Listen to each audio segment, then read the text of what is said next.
Is the world moving toward a major crisis? This isn't just a sensational question, but the most uncomfortable, the heaviest, and perhaps the most necessary question of our time. Every morning when we open our screens, the picture of the world looks a little more tense than before. In some places, the fire of war is burning. In others, military buildups are increasing along borders.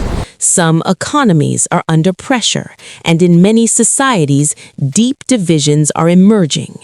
It feels as if the entire world is being pulled in multiple directions at once, and at any moment, that tension could turn into a massive shock. But is this just our fear, or have we truly entered an era where instability is becoming the new normal? For the past few decades, we were led to believe that human civilization was moving forward in a stable and progressive direction. Globalization connected countries, the internet erased boundaries, and economic cooperation created hope that major wars were now a thing of the past. The period after the Cold War felt like a relatively peaceful era from many people. It was assumed that major powers would avoid direct confrontation because the costs of a global war would be so enormous that no one would be willing to bear it. But history repeatedly teaches us that stability is never permanent, and when the world becomes too confident, its hidden weaknesses begin to surface. Today, the most visible tension lies in the shift of the global balance of power.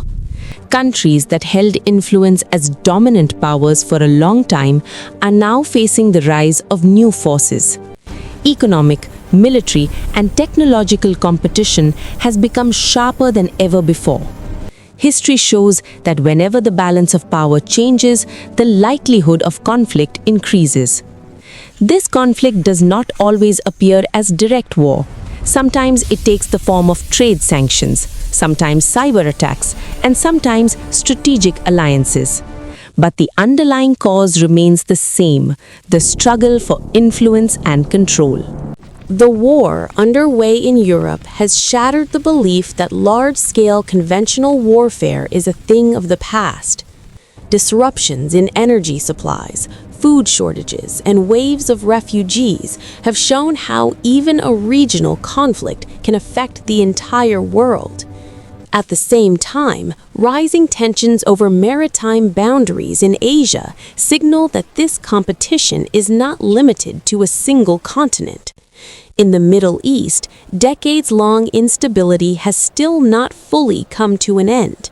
In Africa and Latin America, political instability and economic pressures are giving rise to new crises. Together, all of this creates a global picture filled with multiple pressure points, where any one of them could turn into a major spark at any moment. On the economic front as well, conditions are far from stable. Global supply chains, once seen as symbols of efficiency and cost savings, are now proving to be weak links. A pandemic, a war, or a single geopolitical decision can disrupt the entire production system. Inflationary pressure, rising interest rates, and the burden of debt are making many countries unstable.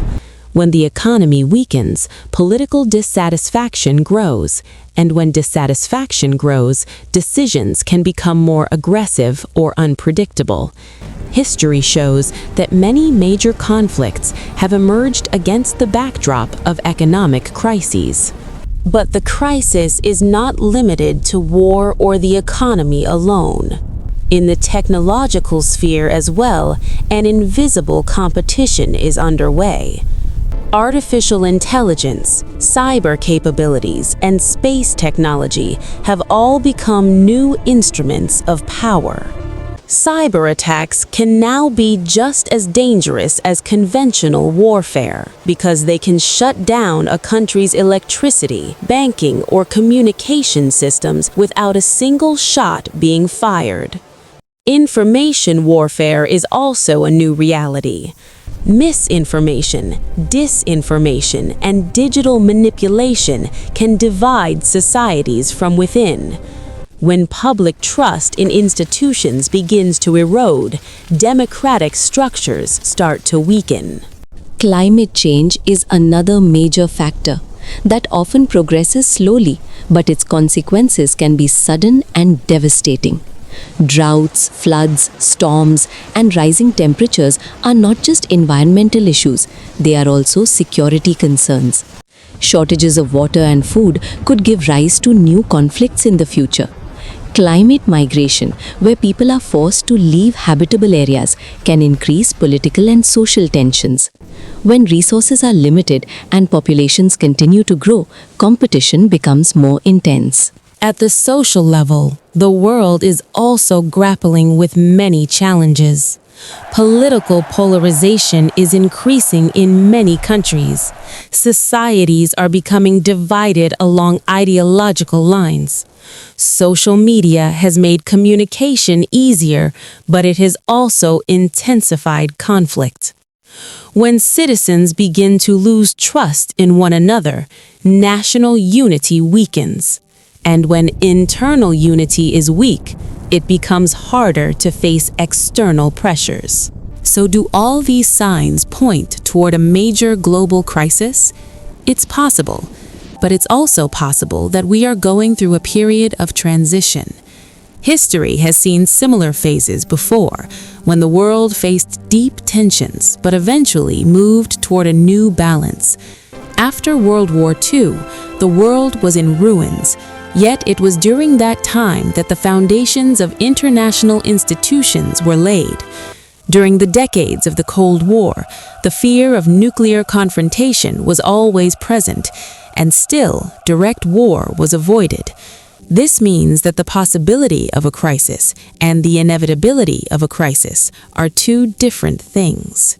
Today's world is more interconnected than ever before. A decision made in one country can affect another continent. This interconnectedness is both a risk and an opportunity. If competition is managed, if dialogue continues, and if institutions are strengthened, instability can be reduced. But if mistrust continues to grow, and if every nation prioritizes only its own interests, collective solutions will become increasingly difficult. It should also be remembered that fear often appears larger than reality. The fast pace of the media, 24-hour news cycles, and the constant flow of information on social media can make it feel as if the crisis is intensifying every moment. Yet, at the same time, the world is often progressing in parallel through new discoveries, new agreements, and new dialogue. Still, it would not be wise to ignore the warning signs. History has shown many times that the warnings were clear, but decisions were delayed. At this moment, the biggest question is not whether a crisis will come or not, but how the world is preparing for it. Are countries trying to resolve their differences through dialogue, or are they focused only on expanding their military and economic power? Are global institutions able to play an effective role, or are they getting trapped in political disagreements? Are societies strong from within, or are they being weakened by division? If we connect all the signs, the picture is complex. There is tension on many fronts, but cooperation is also continuing on many fronts.